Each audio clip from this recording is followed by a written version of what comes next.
怎会如此啊？他的毒血已经进入了我的体内，很麻烦。苏沐雨，我药间有一个玉瓶，你把里面的药丸拿出来给我。服下便没事了吧？药人之毒，哪有那么简单？老天，你立刻传信淮南安城，让赵岩放飞院子里的鸽子。那鸽子会自己飞回药王谷。新马嫂若看到了那信鸽，便会立刻来南安城寻我。只有他能救我。好，好，我们立刻回南安。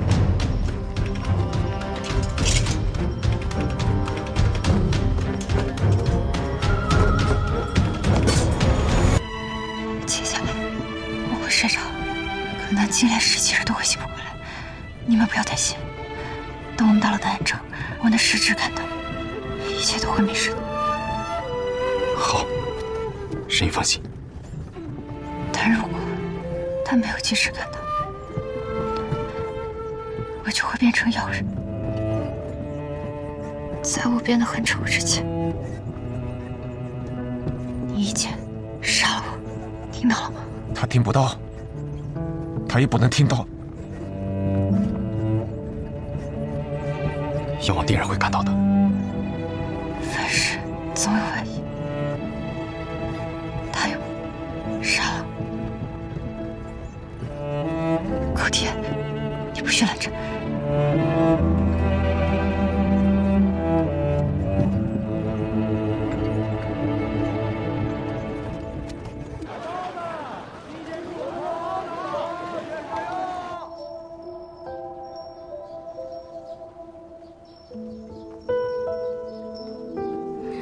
宇哥和哲叔还在屋里陪着师傅，师傅还不知何时能醒。长河大哥，这到底发生了什么？我传信回来让你放的信鸽，你放了吗？自然，可你信里还没说因为何事。你师父白鹤怀中了奇毒，需要药王新百草才能解。那信鸽就是送往药王谷的。眼下药王还未到，时间怕是来不及了。不，师傅吉人自有天相，定能逢凶化吉的。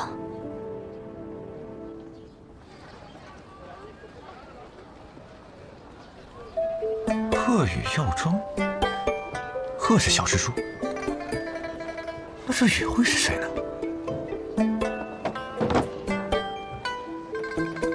这位先生是来问诊的吗？你是那雨？雨？什么雨？啊，没什么没什么，应该是搞错了。我来这里是找我的小师叔的，麻烦您通报一声。小师叔？我们这里没有年纪这么大的人。药王新百草先生，赵岩，论辈分，你可以唤他一声师兄。你终于来了，里面请。哎，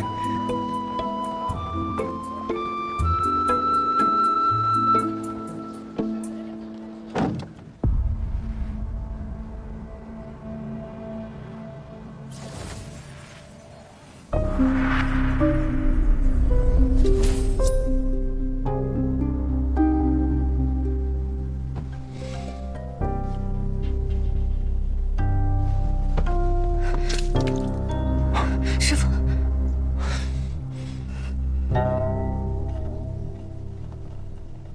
小百草，你来了。哎，一见面第一件事就是占我的便宜。没错，师叔，是小百草来了。真快。我听闻药王新百草到了，没想到这药王谷的规矩如此之深啊！我若是药王，可受不了这气。师叔就是师叔，师祖他老人家爱才心切，见到好的苗子就忍不住收落到门下了。不愧是药王，只是几针就药到病除了。药到病除？难道还没治好？这……你们先出去，我缓一缓，换一身衣服，再来和小百草详谈。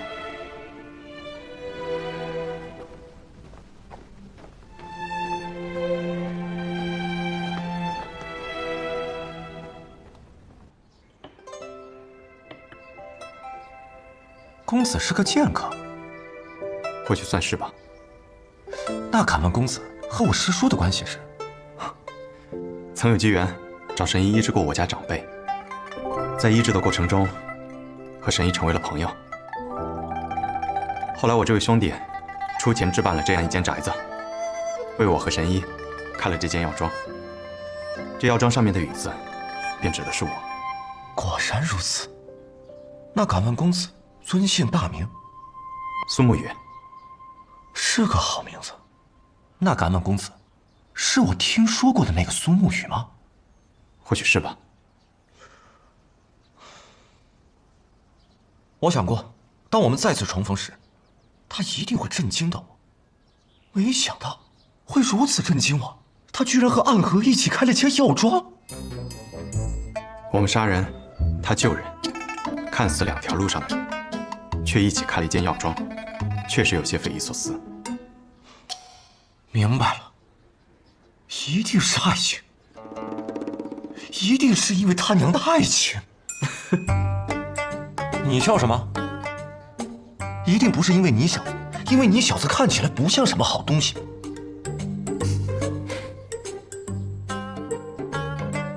那就是你了。原来小师叔喜欢这种清冷公子的类型。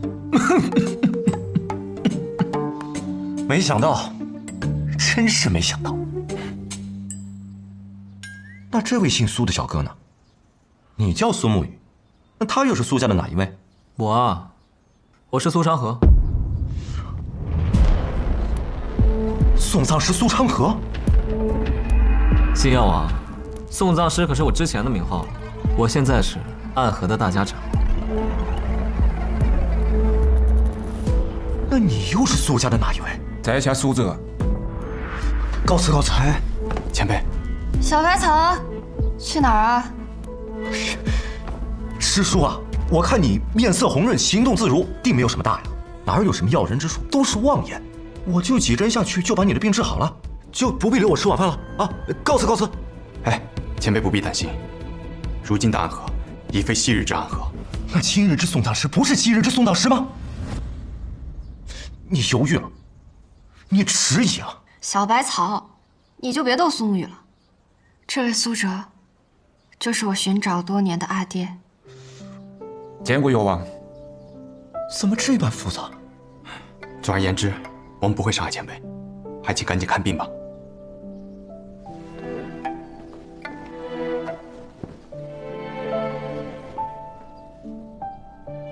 苏沐雨，在改变暗河之前，我和哲叔是不是应该去江湖上做些好事，才能改变大家对我们的看法？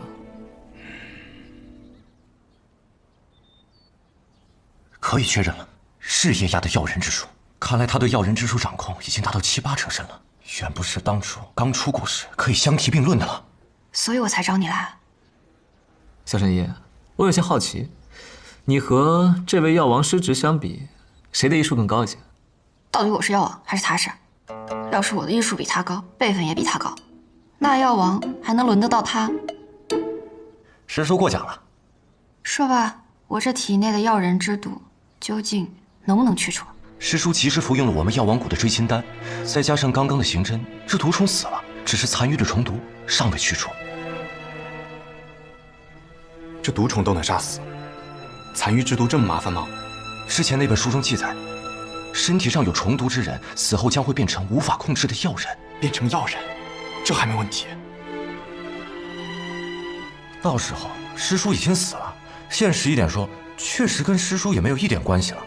只不过人死之后还不得安宁，现在想想，确实心里很不是滋味。前辈能否将其去除？若是不能，待我找到异样下落，定将他带至此处。你放心，这自然能去除，只是需要一点帮助。什么帮助？在下定然在所不辞。这可不是寻常的刑针，我要在师叔身上插上13根银针，到时候师叔体内就会气血翻涌，恍如坠入火山之中。这时候阻挡师叔体内真气流散的外物，越少越好。我不善医道，不太明白。白痴，就是说刑针的时候，白神医最多只能穿一身礼衣。粗俗。医者不避嫌，我此举只为救人，心无杂念啊。不过，苏公子你没问题。他要是不行，我可以上，我心也不杂念。我发誓，老子杀了你！好说好说，有话好说。这紫气东来都放出来了，这玩意儿闻上一颗要人命啊！治不了就算了。那你来选嘛，我们都行。哎，哲叔，你是他爹，你替他选。我替他杀了你倒是可以。我想到一个办法。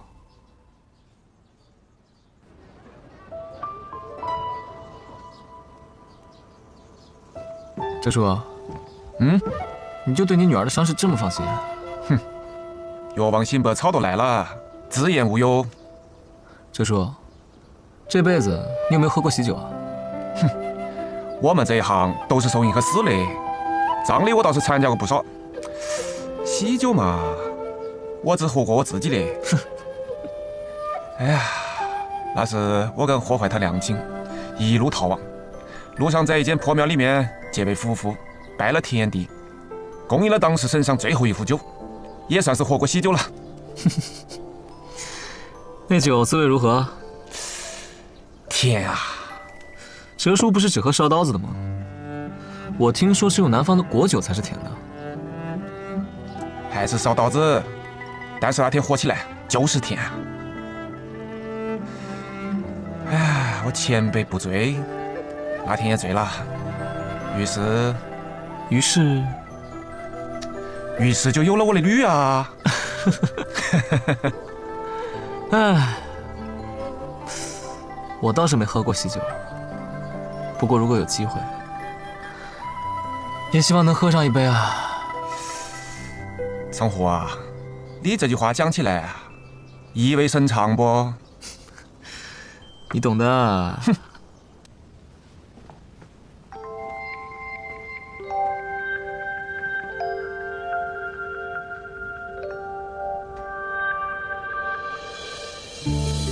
倒也不必这么着急。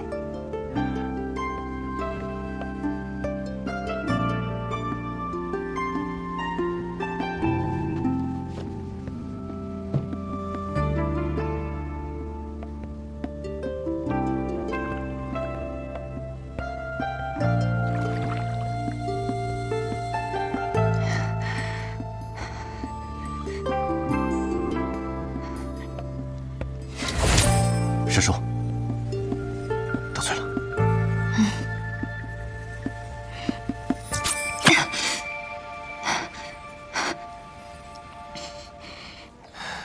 哲叔，你说，我们要是在南安城住下来，是不是也挺好？你也属木鱼附体了。只是忽然能理解沐雨心中所想了。你可是大家长啊！世上有一个南安城，就有10个南安城、100个南安城。我们能够找到我们的南安城，那他们也能找到他们的。一声令下，大家四散天涯，都过上这样的日子，不也是蛮好？政治的意志，并不是每个人都喜欢的。大家出生于江湖，哪个不想做那个叱咤风云、搅动风雨之鹰啊？我们都是站在过高处的人，我们晓得高处不过如此。但是暗河中还有很多人没有，他们还有野心。你看他们就这么四散离开，最终不过是死在另外一个战场之上。他说完了这一点，我可以政治选，苏沐雨也可以政治选，但偏偏你没得选择，因为你是大家长。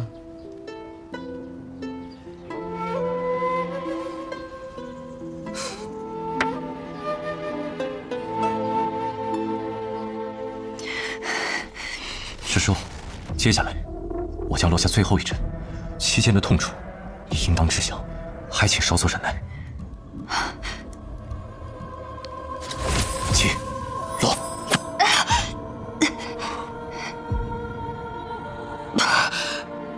苏公子，在，便是此处，便是此时。好。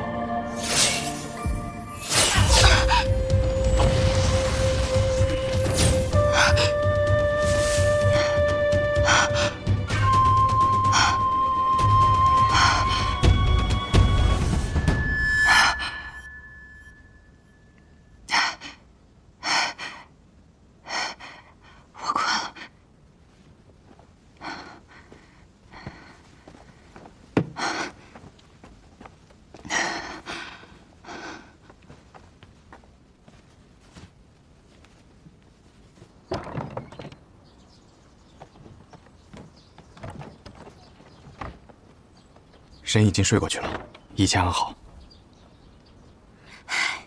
我便知道一切无忧的。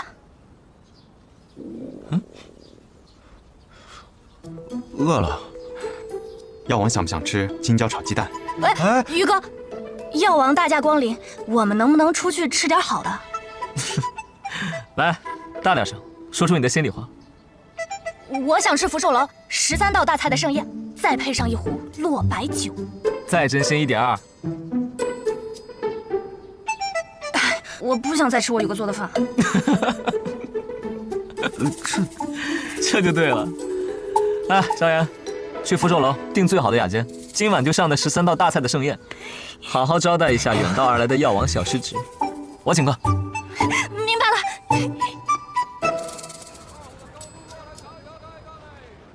我都有些恍惚了，没想到生病了还有这好处，都能吃上福寿楼了。是啊，我做东，最豪华的13宴，最好的落白酒，管够。好，没想到你这坏东西还挺有善心的，看着你整个人都变得慈眉善目了许多。我保证3日之内不和你作对喽。哼，你是良心发现了，还是他们虐待你了啊？一顿饭而已，怎么就不顾自己大病初愈，非要从床上爬起来跟过来？因为这药庄中每日的饭食，通常都是由我准备的。哦，一定是你做饭做得太难吃了，是不是？药王不曾吃过，又怎知难吃啊？那，哎呀，冒昧了，冒昧了，白擦无礼了，那就吃一吃。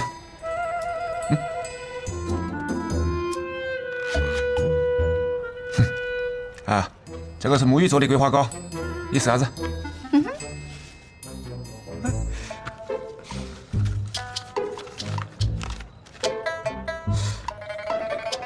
这桂花糕不应该是白色的吗？因为我在这糕点中加了茶末，这样不仅有桂花的清香，还有茶香。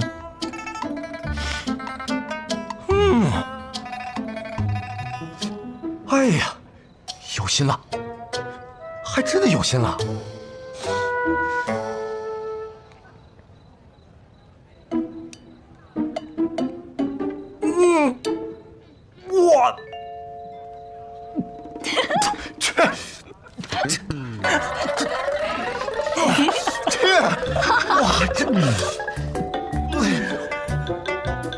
我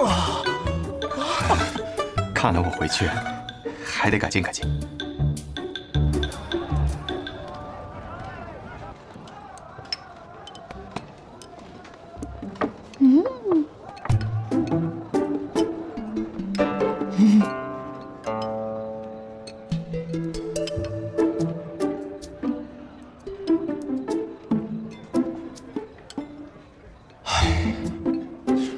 没想到，我师叔这样一个混世魔王，竟然也沦落至此。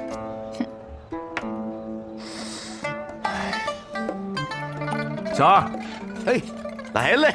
哎，客官有什么吩咐？再来一席，半个时辰后上。得嘞。哎，等等，客官还有什么吩咐？这山药糕做得不错，请问如何烹制的？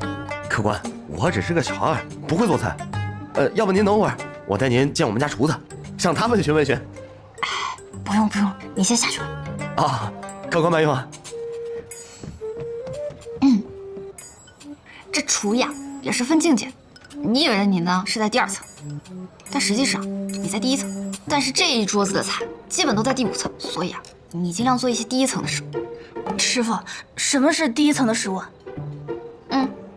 就比如说这个青椒炒鸡蛋。这道菜也过于简单了。松月，昔日勇的剑客只练了袖剑19式，最终也成了一代剑仙。你就从这最简单的菜开始做起，以后也能做成那御宴。过了。那至少也是一个酒楼的小当家。到时候我们暗河的酒楼就叫做暗河宫。暗河宫，听起来不太正经啊。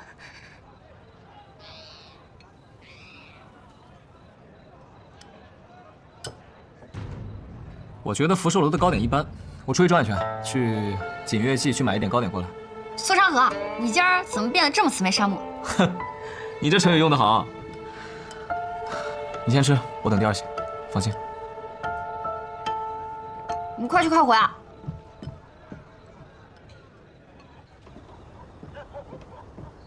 别装神弄鬼了，出来吧。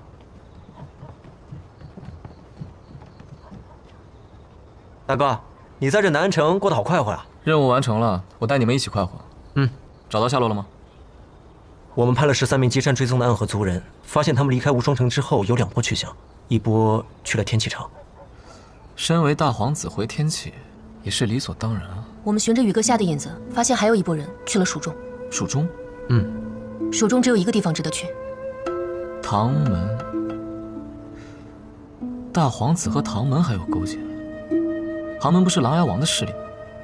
说来不久前雨墨也传回消息，说唐连月回到唐门之后便再无音讯。他逼问白小棠，而白小棠之人竟也没有唐门内部的最新消息。大哥，我们走，去锦月记，那里的桂花糕好吃，给你们一人买上一斤。走。任务结束还能够活着，要带他回去吗？不必了。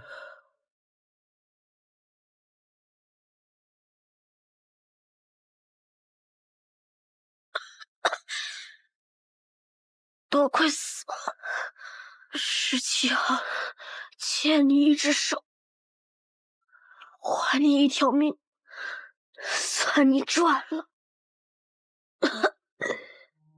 多少暗涌的情绪，不舍的挣脱。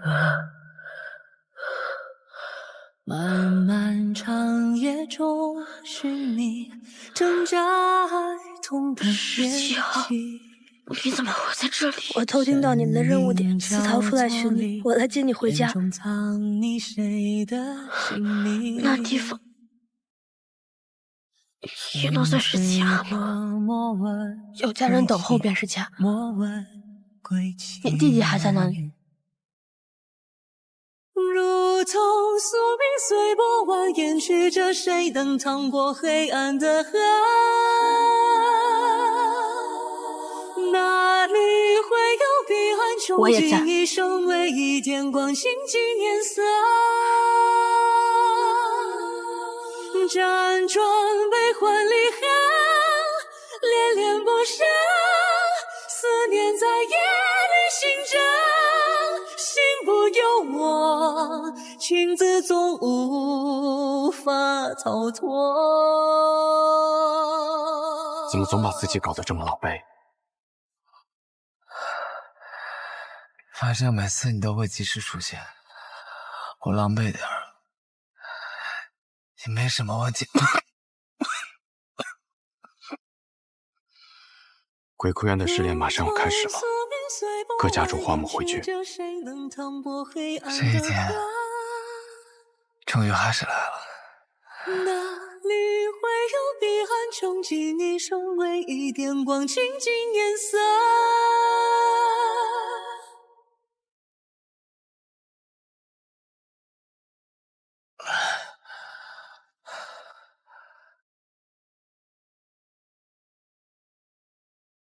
想必你们已经有所了解，待会儿时辰一到，你们就会前往鬼窟渊。每组10个人，只允许留下1个。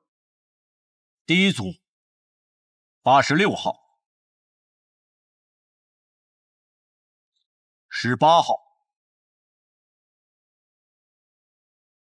74号、42号、34号、26号、17号。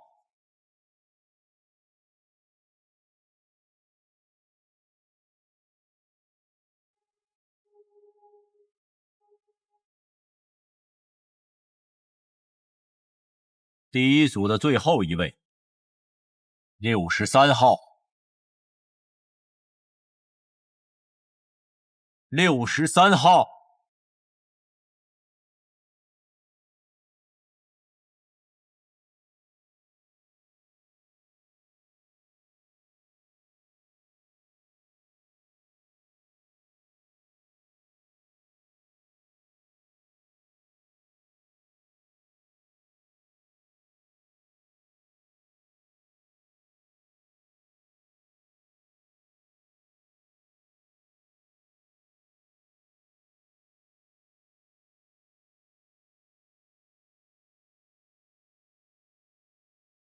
谁惹了木秋兄啊？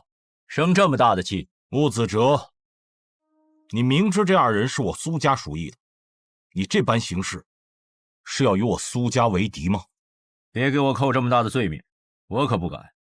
我只是在尽我总教习的职责罢了。职责？不把过强的两个人放在同一组，这是三家都默认的。你就不怕我上报提魂殿吗？等他们情深意重，把彼此看成兄弟的时候，再让他们自相残杀。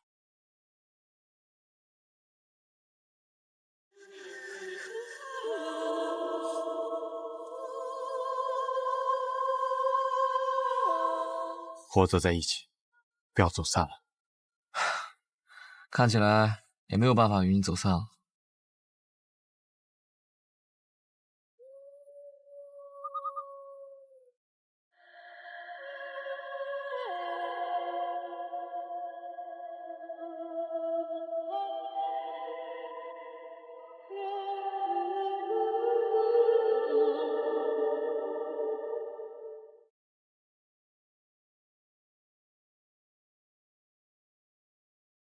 全都来了。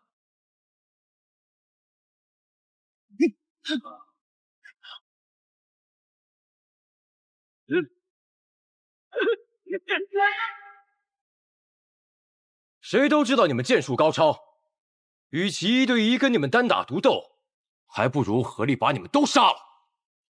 我们剩下的再斗，还有几分生气。那便来吧。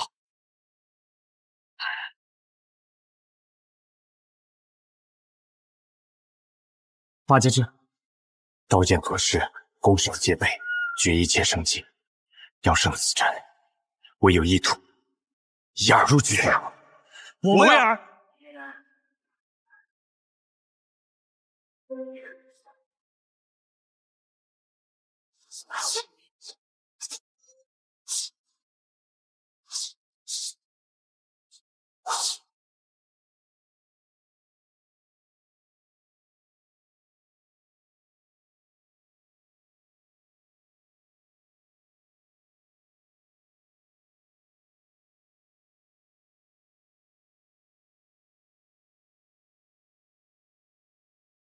要破八节阵，唯有牺牲一人才能找到突破之口。我们两个同时上，算怎么回事？我知道，我来。有生于河下残风冥冥中汹那我走了。回头望云都乱岗，闭上眼月暗之上，谁觉家乡典礼长空，任空出世扭转乾坤，风雨笑子里更深，走在我脚下我不寻根，这一生不爱也不恨，经历穿越大河，终身一夜的人满泪痕。你留了珊瑚中身份，却忘记我是谁，因我也是我们。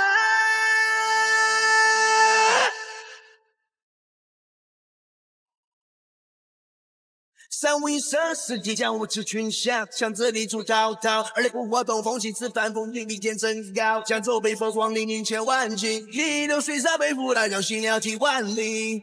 刀光剑影出鞘，一拨好人仰天长啸，手如履薄冰，谁弹起恨你，传至光明，无悔脚下不胜履。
只剩我们2个人了，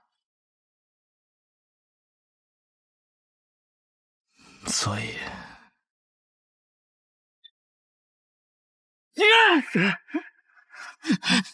你疯了吗？你这疯子，停下来！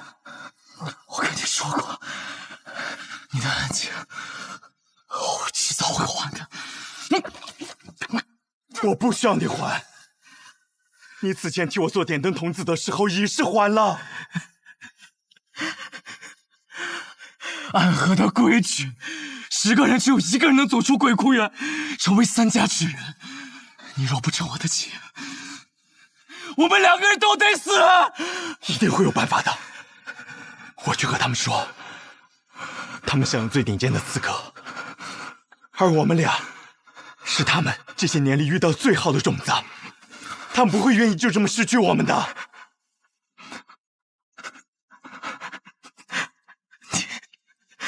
你太天真了。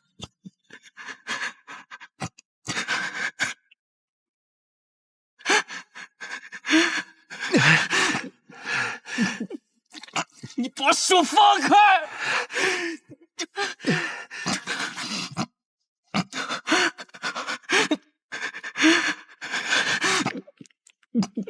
你把手放开！只要足够强，便有资格天真。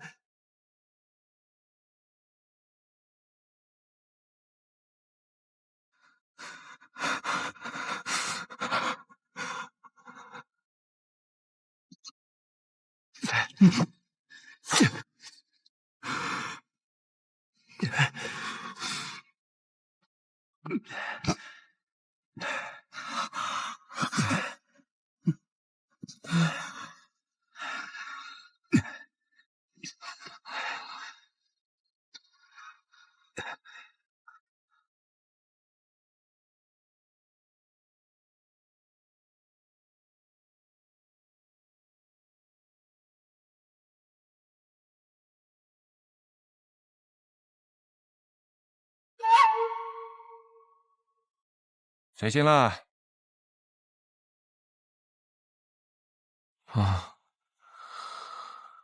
做了一个很长很长的梦，梦到一些很久以前的事儿。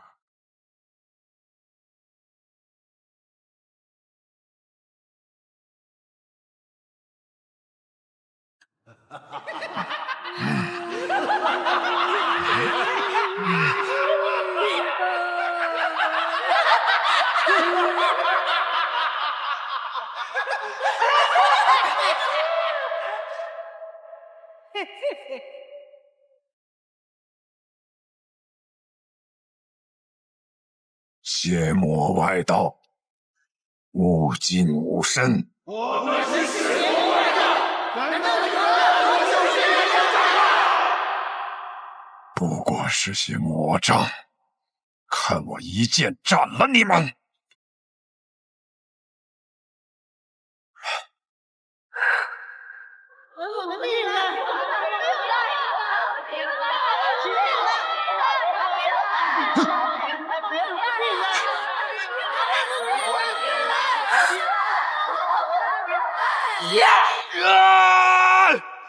不好！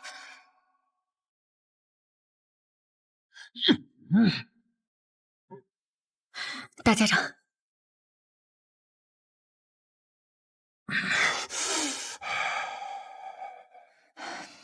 人在虚弱时，邪气便会找机会侵染人的身子。做噩梦是正常的事，大家长不必担心。大家长可还安好？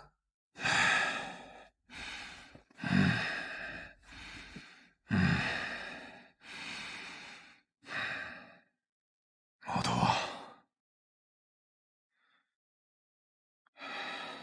是。神医啊，你此生救过多少人？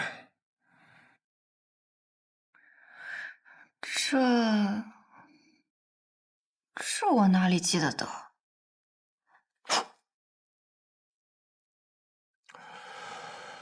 加上唐二老爷，我此生杀过832人，很多人，我甚至不记得他们是谁，但心底里总会有一个声音告诉我，那是我杀过的人。其实我不怕这样的梦。当他们出现的时候，我会拿起手边的剑，将他们斩杀得一干二净。我既然杀得了他们一次，那么自然我能杀得了他们第2次、第3次，无论是梦境还是现实，都不会有任何区别。但这一次，当我拔剑的时候，发现手里的剑已经断了，需要让沐雨快些回来。难道大家长就不害怕他在这个时候背叛你吗？不会的。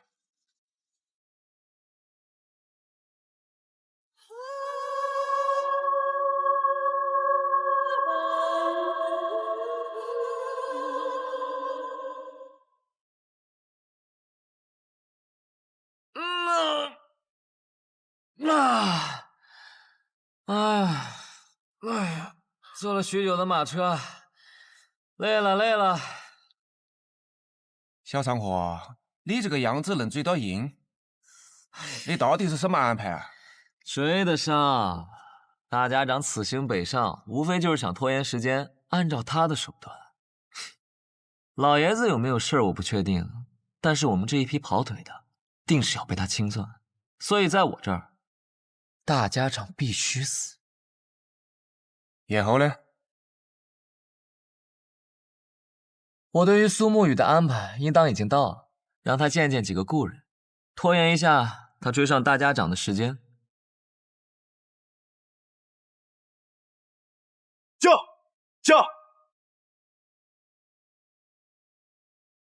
驾！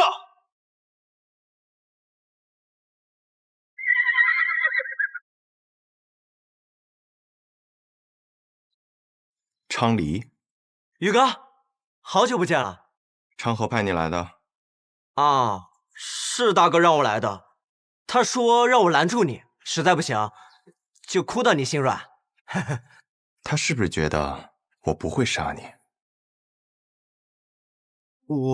他自以为能猜透我的心，可我杀过这么多人，我也有无法控制住自己杀心的时候。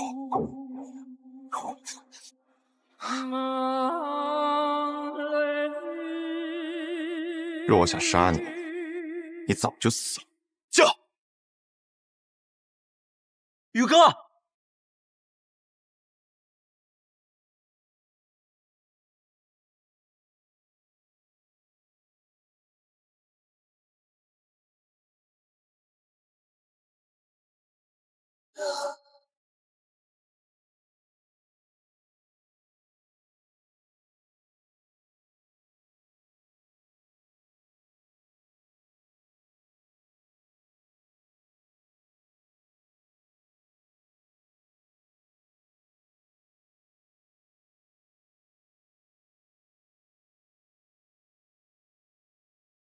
老师，你口中的老师这2个字，放在我的身上，我可不敢当。苏芷先生，许久不见了，苏沐雨。昌河为了拦住我，居然把你也请来了。不必怪昌河，是我自己想来的。我想此事之后，或许我们便没有相见的机会了，就自请来此见你一下，顺道下一局棋。我在赶路，没有时间。若有机会再见先生，回到暗河，我定去藏书阁拜会。若我没有做到让你下完这局棋，昌河或许会杀了我。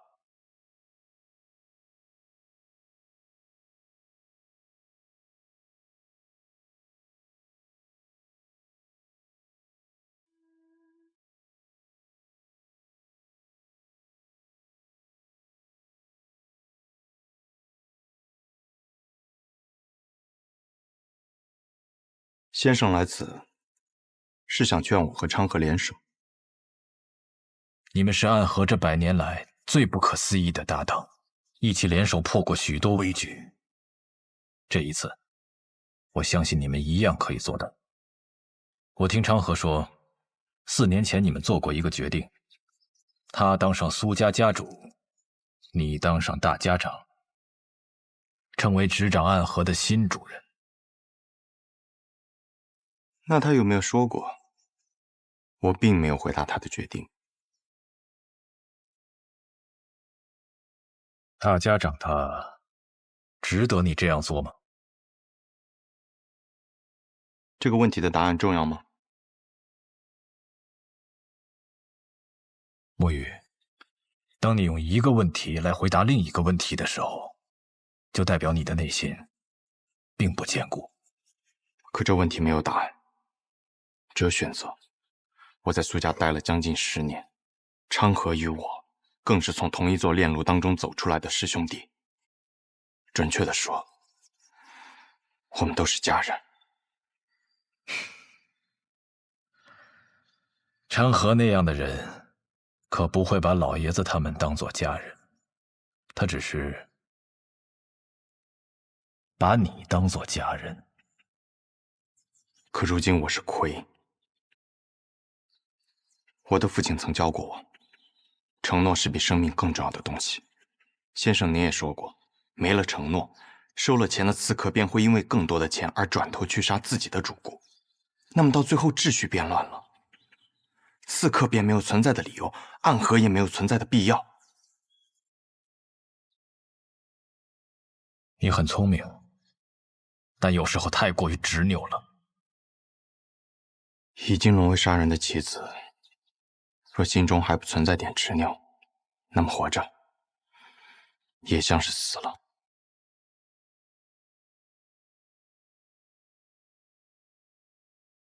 先生，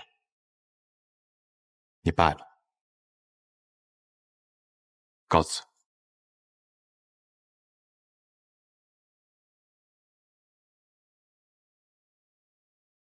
宇哥，你赢不了的。3家家主对大家长这个位置觊觎很久，这个机会他们不可能放过。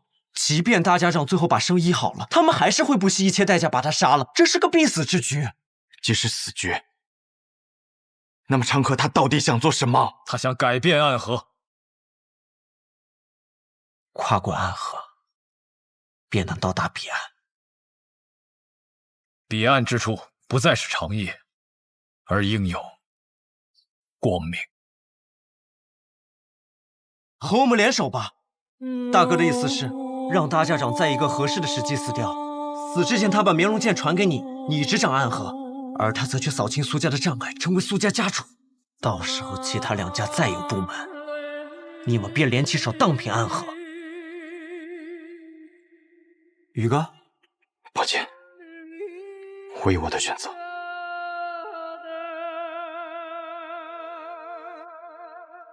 大哥说了，若你拒绝，那他就自己当这个3家之主，到时候不管谁挡在他面前，他都会杀死，包括你，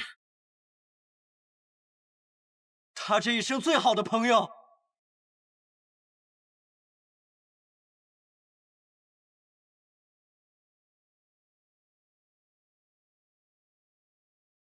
沐雨，道阻且长。行则将之，驾！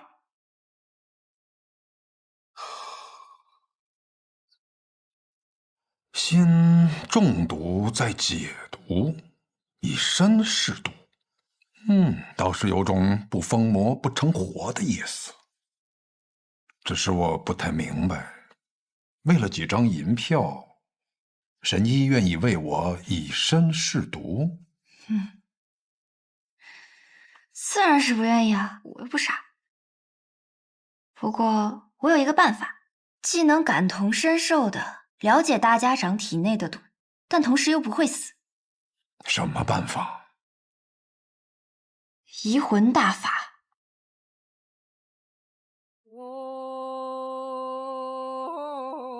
药王谷的秘术移魂大法。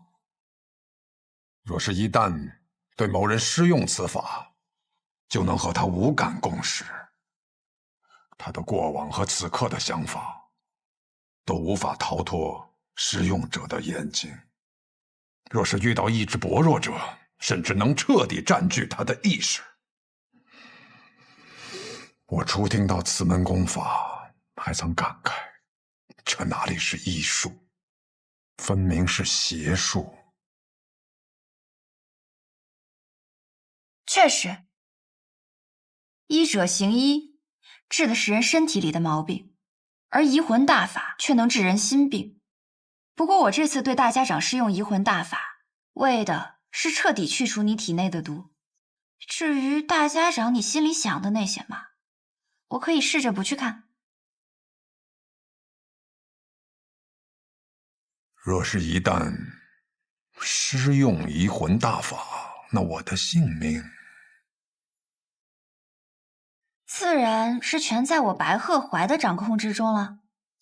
届时只要我想，可以随时杀死大家长。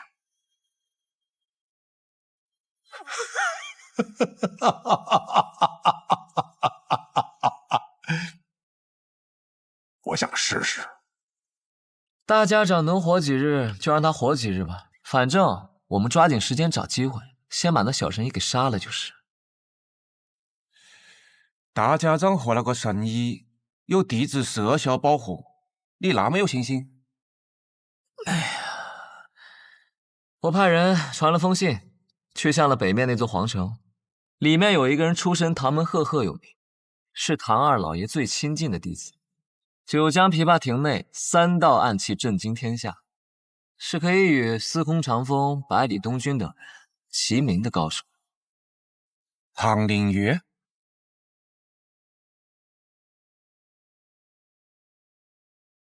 我不知道大家长为什么要杀唐二老爷，但我知道唐二老爷死了，最想报仇的人一定是唐灵月。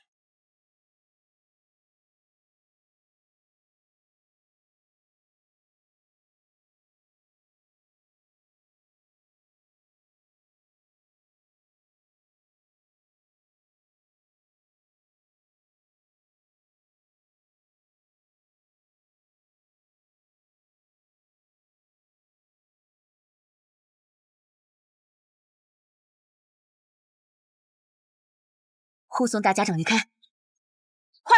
是。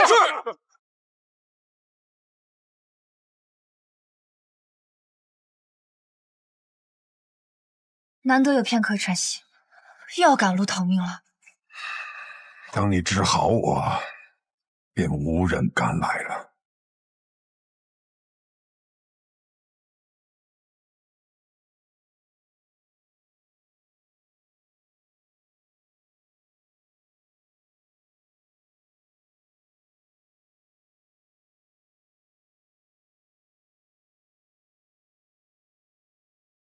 找到你们了，暗河。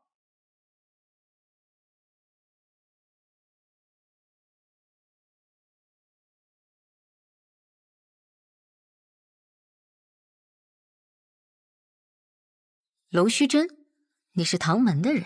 唐门，唐连月。唐连月，原来是天启城4守护之一的玄武使啊！我要找的人不是你，你们大家长在哪？我要见他。纵然你是玄武使，但这里一不是天启城，二我们暗河也不听朝廷的指令。大家长岂是你说见就能见的？我并不是以天启城玄武使的身份来的，是以唐门弟子的身份而来。你们暗河的大家长杀了我们唐门的二老爷，这笔账我来负责清算。这个消息玄武使是怎么知道的？如果是子虚乌有的事儿，那该如何呢？想必你们大家长早就走了，留你在此处断后，与我说这么多，不过是想拖延时间罢了。想走？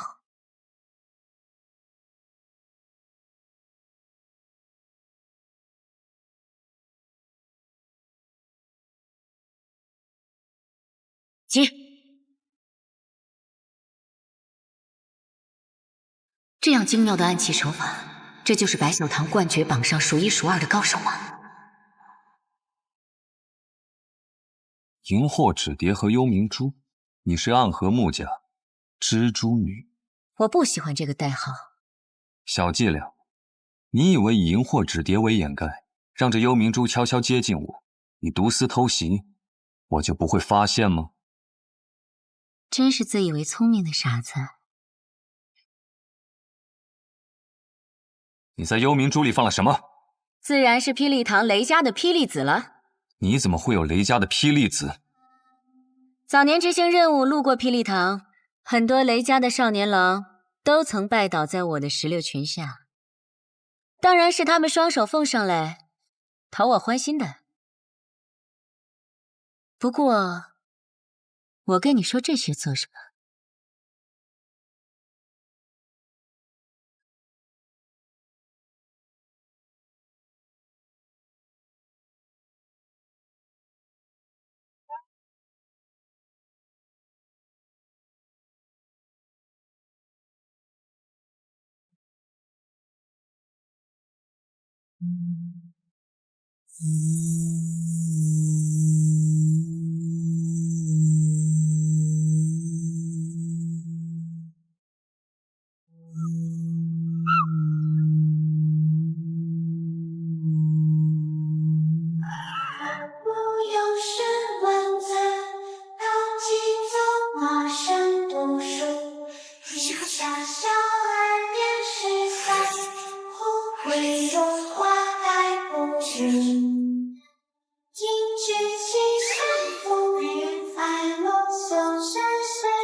童子点灯，阴魂索命。